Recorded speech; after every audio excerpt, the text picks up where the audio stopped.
everybody, welcome back to my patio. I love my patio. This is where I come and talk to God a lot early in the morning. Generally it's dark outside when I show up out here, but you know what? It's one of the greatest places in my life, and it's where some of the most amazing things have happened. God has spoken to me more clearly out here. It's actually the biggest part of my last book was written out here, and so I love being on the patio. So welcome to my patio in my backyard. Today's a beautiful day outside. It's nice and cool and wonderful, and so I just wanted to share a little bit more of my patio with you. One of the things I want to talk to you about today is this article that I read, and it really got me started thinking, and it follows a little bit along from my last video where I talked about feeling invisible and unnoticed, and I just got so much response from that, and I'm super glad that you guys are willing to leave your responses and tell me what you think, and that really helps me. And you know what? I would love it if you would share my videos around, and let's see if we can help some other people too. So today I want to talk about this idea from this article that I've been reading, and it was the top 10 regrets of hospice patients. Top 10 regrets of hospice patients. And I was struck by the first one, and it said, I never pursued my dreams and aspirations. Wow. That's the number one regret of people who are on hospice, that they never pursued their dreams and aspirations. And you know what? I find that to be true from a lot of people. One of the things that I ask people all the time is, what would you tell your younger self? Whether you're 20, whether you're 40, whether you're 80, what would you tell your younger self? Because as we go through life, we just learn more things. But a lot of times what I hear them say, especially if from people who are 40 or over, is they say, start earlier to live your dreams. If God's put it in your heart, then He's equipped you to do it, and you should go do it. I'm reminded of the parable of the talents. And the parable of the talents in Matthew 25, it's a story about a man who gave some money. Talents were money in that time, and he gave 3 guys some money. He gave one guy 5, he gave one guy 10, and he gave one guy 1. And then he went away and he left them in charge of the talents. And when he came back, the one who had 5 had doubled his, and he had 10, and the one who had 10 had doubled his, and he had 20. And the one who had 1 talent said he was afraid because he knew that the owner was a harsh man, and he was afraid that if he lost the talent, that that guy would be really angry with him. And you know what? You know what the guy who gave the talent said? You're a wicked servant because you didn't use the talents that I gave you. And I think that's interesting. And I wonder if on some levels that doesn't apply really to the talents that God's put in our life. Whether our talent is writing, or our talent is speaking, or our talent is loving people. And He gave us our talents so that we could pursue the dreams that He put in His hearts. Maybe the talents He's talking about are the dreams that are in our hearts to do. And so I just want to encourage you today. What are the dreams that you have in your heart? Because you know what? God says that He gives us the desires of our heart. And I think that means really 2 things. I think God actually places desires in our heart that we should do them. And He also celebrates any desire that we have and helps us accomplish that. You know, I wonder if you could start today and you could begin to use your talents.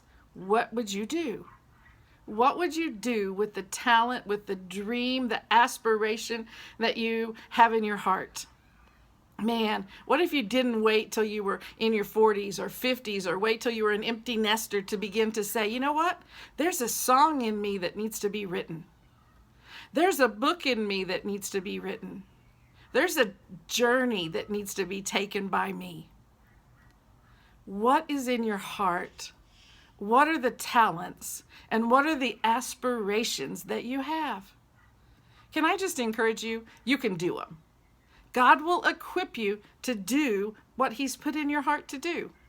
Sometimes, Joyce Myers always says, sometimes you just have to do it afraid. Well, you know what? When we start out on an adventure to use the talents and to pursue our aspirations, sometimes it is kind of scary. Sometimes it's downright terrifying. But here's the deal. We can do it. We can do it, and we can do it sooner rather than later. I would say to my younger self, Melisa, you wasted a lot of time when you could have been doing the things that brought you life. You could have been doing the things that God put in your heart to do.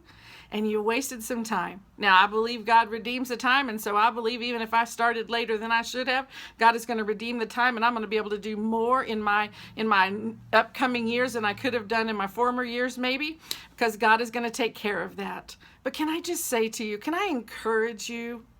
First of all, I want to invite you to do 3 things when it comes to pursuing the desires of your heart, pursuing your aspirations. First of all, just let yourself dream. What could it look like? What if money wasn't an object? If nobody told you you couldn't do it, what would you do, right? And let yourself dream. And you know what? We should all take a chance to dream a little bigger than we do. So dream big about what you could do. Then write it down. Write down what you could do to accomplish your dreams. What is the next thing that you need to do? What is the next step that you need to take? And then I would encourage you to do one more thing. Do the next thing. Whatever that was on your list of things that you needed to do to accomplish it, do the next thing. And then, if you're still struggling and you're concerned about it, I say get yourself a life coach. Get yourself a mentor. Get yourself somebody who will stand on the sidelines and cheer and who will help you accomplish the aspirations in your heart. You know what? You can do it. God has created you to be great.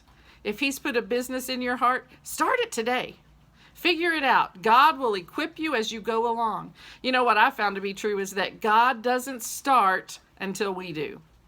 He doesn't lay it all out there and say, okay, now everything's going to be rosy. Just walk right on. Here it all is. I've laid it all out for you. No, God likes faith, and faith without works is dead.